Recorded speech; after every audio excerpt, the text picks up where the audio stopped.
I say again, it'll be the worst move the Lakers ever did in their life, and they'll never win another championship. Guaranteed.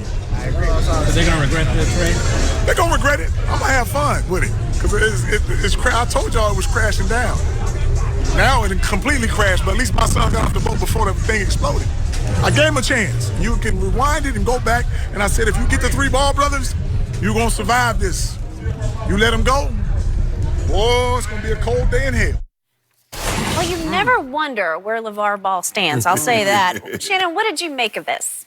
He's upset, and this is the response that we expected from Lavar Ball. I don't understand why he's upset, Skip. Remember when he was out here and we tried to explain to him why Lonzo would be upset that someone took $1.5 million.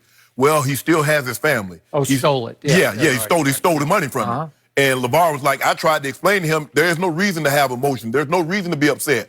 So I'm trying to figure out, if Lonzo still has his family, he's still balling, he still can eat, why is LeVar upset? Oh, okay, it sounded good. Oh, I'm hard, I don't have emotions. Skip, this is natural. I'm not surprised that he's disappointed that his son is traded, but the way he viewed his son was irrationally high. The way the Lakers viewed his son is expendable.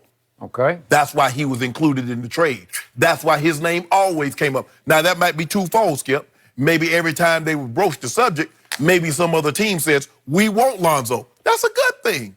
But it's also the Lakers had no problem, gave them no pushback. They never said one time, nah, Lonzo will not be included in any trades. They was gladly, willingly glad to give him up. Skip, the thing is, let's be real. Lonzo is a flawed offensive player currently. His ability to shoot free throws, his ability to consistently make outside shots, make him a very flawed player. Now, those are things that maybe over time you work and you can get better at. I never understood his dad telling us, oh, I can teach Lonzo how to be an 85% free throw shooter. Well, why the hell don't you? I can teach him how to be this good a three-pointer. Well, then why don't you? Well, I ain't helping Luke. Skip, that made no sense to me. But you and I both know, from the very beginning, he said a lot of things, and I'm not so sure that if his name was Lonzo Johnson, he'd win the #2 pick in the draft. But his dad hyped him up. His dad wrote checks that Lonzo at this present time can't cash, and he was included in the trade. But the response that we got from LeVar is what we expected to get from LeVar. I just wish, hopefully, Lonzo gets healthy, he finds his niche, and he plays to the level that you think he can play. He will. Before I address each of the points LeVar made in this interview, I want to go big picture. Saturday, you will look back and say, was the best day of Lonzo Ball's life, because it did set him free from the most pressure and expectation that has ever been overheaped on any 18-year-old ever coming out of college. I realize LeBron had a lot of pressure on him, but it wasn't like this pressure because he didn't have a hype man, a hype artist saying he's immediately going to be better than Steph Curry or whoever you want to throw out there. He's better than Russell. Yeah, everybody. And the target on this kid's back, and he's a good kid. I think he has a toughness to him, but I think he got completely overwhelmed by Magic Johnson saying one day #2 will be raised, and this is the good #2, that Lonzo's #2 will be raised into the Laker rafters. So Lonzo that was at the press conference, I'd say, because that's if Magic Johnson puts that target on your back, and then your father is just hyping and like crazy hyping, like insanely hyping you to the point that Patrick Beverley on opening night just destroys the poor kid and keeps pointing to the father in the stands. It's your fault. This is about you, LeVar. Yes. Well, how do you overcome that as a rookie point guard? Point guard's the hardest position to learn, to transition to, Right. and to have that burden on your back every night, and then try to learn how to play with LeBron. They're not a great fit. I thought they played together pretty well, but again, they play the same position. LeBron is at his best, at his greatest, when he is bringing the ball up the floor and orchestrating. He was born to do that. He's still the best passer in basketball. He's still the best three-point passer to snipers and marksmen, and they didn't have many last year, obviously. but any. Well, Kuzma would make some occasionally, and then KCP would make some occasionally, and then they get Reggie Bullock, and he made a couple here and there. I don't know, but it wasn't what I thought it was going to be, or you thought it was going to be. But again, that was untapped potential of LeBron last year because he can see over a defense at 6'9" and throw skip passes completely across to wide open snipers. That's how they played in Cleveland, and they weren't able to do that. And Miami. Okay, and in Miami. So again, Lonzo, LeBron, not the best mix, but they're both so high IQ that they figured it out together. And I think they kind of vibed off each other and enjoyed playing. Right. And I'm going to say this again. Lonzo made some big threes last year. He did.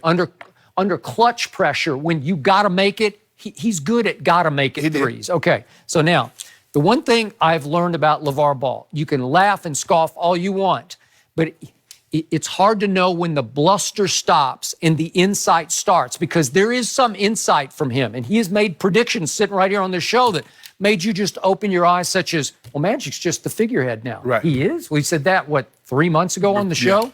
Before it actually proven to be true. It was proven to be true. Well, so are there things in here that might be close to the truth, if not the truth?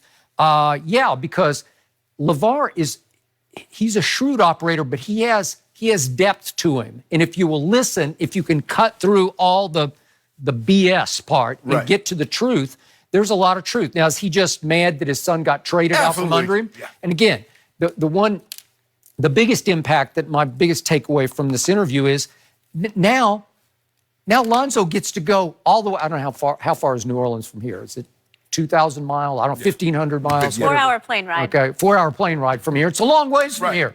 Well, now, will LeVar be at as many Lonzo games next year as he would be in L.A.? No.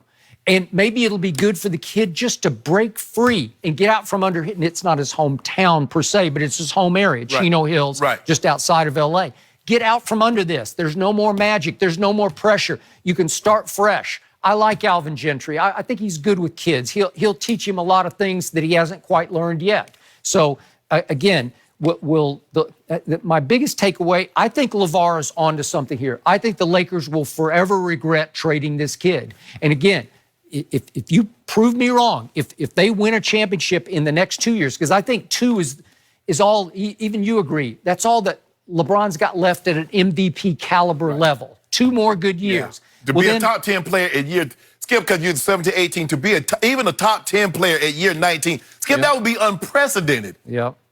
Hey, this kid is gifted. He's got things you can't coach, you can't teach, and you're going to see them more fully realized now in New Orleans. If you don't mind me asking, I'll ask you the same thing I would ask LeVar Ball if he was sitting here.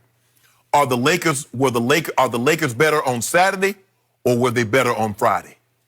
Well, obviously, right here and now, if you add a proven star like Anthony Davis, you're a little bit better. So what's he complaining about? So what's the hullabaloo about? Okay. Because he's talking crazy. Okay. He's saying that they have completely crashed, and as an organization, I think they have completely crashed. No, they were headed full speed ahead. Okay. But I think there's somebody right at the wheel. I don't know who's driving. I don't know if it's Linda Rambis, if it's Kurt Rambis, if it's Jeannie Buss, if it's Rob Pelinka. But all I know is somebody corrected it. They didn't overcorrect it because sometimes, Skip, you're skidding off the road. I don't know if you've ever been to driving class, but they say never jerk the wheel, never snatch it. You ease. I gotta handle that thing. Shannon Sharpe, we drive a car, that's Skip. What? But anyway, somebody didn't overcorrect it because they could have overcorrected it and the same outcome would have happened. They corrected it just enough. They landed Anthony Davis. Even if he takes this $4 million trade exception, Skip, they still have $23 million. You can buy a lot of good auxiliary pieces with 20. Because look here, you keep saying 3 guys, you need 3 superstars. Nuh-uh. Toronto just showed you that you didn't. The Toronto Raptors just showed you. You get your 1 superstar and you get some role players to play exceptionally well in a given game, you can bring home the title. Not only do we have 1 superstar, we got 2. I believe we have 2 of the top 5 players in the NBA currently going. Kyle Lowry made 5 All-Star teams. Is he a superstar? Gasol is the defensive player of the year and an All-Star. Is he a superstar? No, he's not. Kyle Lowry, let me ask you a question. Would you take Kyle Lowry with a top 15 or a top 20 pick right now? Sure. All the NBA players. Sure. Skip said stop playing. Absolutely. Skip, Yeah, Kyle Lowry? he's not going top 20. Yes, he would. No, he would not. What do you mean if you put him in the draft right now? If you said, okay, here are 400 NBA players. Oh, I thought you meant if you put him in today's... No, I'm saying here's 400 NBA players currently playing. Take your pick. Go. 15, I don't know. I'd have to put the pencil to that one. I have to figure it out. Top 30? He'd go somewhere No, in there. top 20. Hey, he's a 5-time All-Star. It's hard to find those. No, he wasn't, Skip, because guess what? He was the last player. Remember the NBA draft? Who was the last player selected? The only 24. Who was the last player selected, Skip? When? This year. When they divvied up teams. LeBron James was the leading vote getter in one conference, and Antetokounmpo, Greek Freak, was the leading vote getter. Okay. Who was the last player selected? I can't remember, but how many total All-Stars are there? There are 24. Okay, and so if he was last, what'd that tell you, Gene? that he could be top 24, that's pretty great. Top 20. Yeah. Well, 24, 20, No. So is he, hold on. Everybody that gets to the All-Star game are not superstars. Is he a superstar? You can be a star without put that super in front. Those two guys, that one with the Nola, scratch that. From moving forward, I don't want to see Anthony Davis in anything Pelican. Nola, Nolans, New Orleans, Zatarans, nothing. Okay. Laker gear only. Okay. And I also need to point out that LaVar Ball was completely correct. He saw this from the